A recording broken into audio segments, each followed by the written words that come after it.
안녕하세요. 김태훈의 현명한 투자자 방송 시작하겠습니다. 오늘은 보로노이에 대해서 좀 말씀을 드리겠는데요. 지난 봄에도 한번 말씀을 드렸지만 보로노이 같은 경우는 대표적인 신약 개발 회사입니다.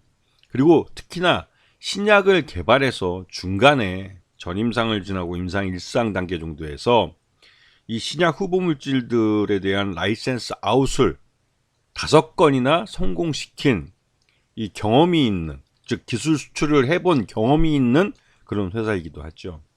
하지만 이 회사가 기술 수출을 최대 2조 원어치 정도의 그 기술 수출을 성공했다고 하더라도 실제로 들어온 돈은 그렇게 크지는 않았죠. 왜냐면 이 최초의 기술 수출을 계약했을 때 라이센스 피라 가지고 그 계약금이 들어오고, 그 이후 임상 단계별로 마일스톤이라고 해서 연구 성과에 대한 보상금 형태로 들어오고, 마지막에 임상 3상이 성공하고 상업화에 성공했을 때 판매 매출액에 대한 몇 프로 정도의 그러니까 수익 쉐어 계약을 맺게 되는 겁니다.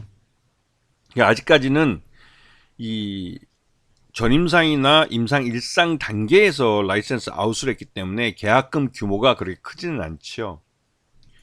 자, 보시게 되면 누적 2조 원대 기술 이전에 성공했다고 말을 했고요. 거기서 오릭스나 뭐 이노엔, 그다음에 그 피라미드라는 최근 2021년 11월 달에 성공시킨 그런 것도 있고요. 그런데 이 중에서 최근 들어서는 이 자가면역 질환 치료제인 FRTX02가 지난번 그 임상 1상 중간 결과를 발표했고, 또 이 비소세포암 치료제도 관련해서 또 임상 1상 중간 결과를 발표했습니다. 이 말 뜻은 이 임상 1상에 대한 완전한 결과를 조만간에 발표를 할 거라는 것이죠.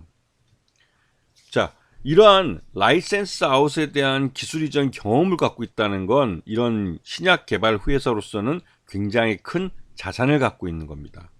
즉, 연구하고 있는 이 연구물들에 대한 성과를 객관적으로 제3의 회사들에게 의해서 그 인정을 받았다는 의미이기도 하고, 어느 정도 가치 평가까지 받았기 때문에 그 회사의 기업 가치도 그만큼으로 평가받을 수 있다는 거죠. 지금 파이프라인 중에 지금 앞에 4가지는 이미 기술 이전을 완료를 한 상태고, 향후 밑에 5가지는 추가적으로 그 기술 이전을 할 예정인 겁니다. 그리고 이러한 기술 이전에 따른 계약금이 앞으로 들어올 가능성이 높다는 거죠. 자, 올해는 이 실적이 없습니다. 그 라이센스 아웃에 대한 실적이 없고, 또 임상에 대한 결과가 나오지 않았기 때문에 마일스톤도 들어오지 않았죠. 그래서 실적이 없기 때문에 그 매출은 없습니다. 그래서 지금 매출 수익, 영업 수익이 뭐 제로죠, 제로. 거기에 비해서 영업 손실은 219억이나 발생하고 있기 때문에 그냥 앉은 자리에서 그동안 벌어놓은 돈을 까먹고 있는 상황입니다.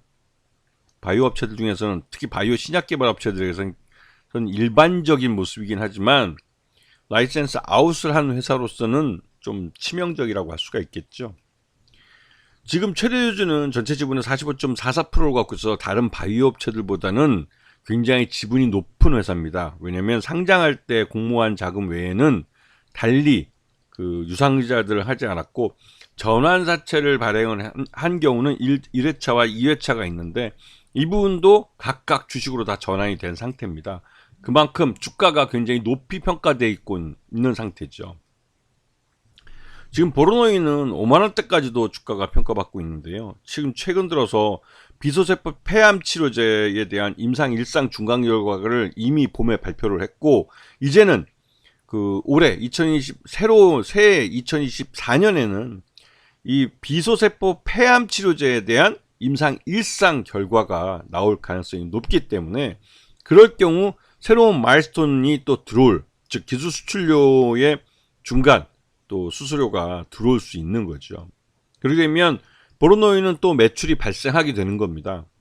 그리고 이 비소세포 폐암 치료제는 기존에 나와 있는 폐암 치료제가 그렇게 크게 좋은 그 약들이 별로 없어서 이 비소세포 폐암 치료제에 대한 기대감이 굉장히 큰 상황입니다.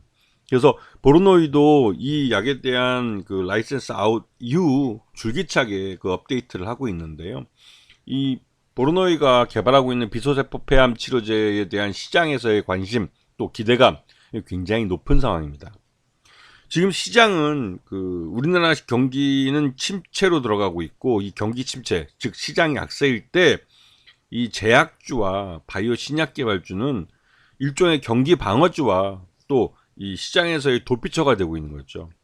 경기 침체에서는 일반 제조업체들이 실적들이 별로 좋지 않습니다. 하지만 신약 개발 회사들은 애초에 이 실적을 보고 투자하는 회사가 아니기 때문에 이 보르노이처럼 이 라이센스 아웃을 몇 번을 했고 또 라이센스 아웃을 진행할 파이프라인이 몇 개 있는지가 굉장히 중요한 그런 회사가 되고 있죠. 그렇기 때문에 이 바이오 신약 개발 회사들은 보유하고 있는 파이프라인의 연구 진척도가 그 기업의 가치라고 봐도 그 다른 의미가 없을 것 같고, 이 보르노이 같은 경우는 이미 네 건에 대해서 라이센스 아웃을 진행해 성공을 시켰고 또 한 건에 대해서는 지금 현재 진행이 되고 있는 걸로 알고 있습니다. 그리고 또 아울러서 이 라이센스 아웃을 한 이 파이프라인들 중에 임상 결과별로 좋은 실적들을 내면서 진척도를 높여가며 마일스톤을 발생시키고 있는 그런 후보 물질들이 지금 존재하고 있습니다.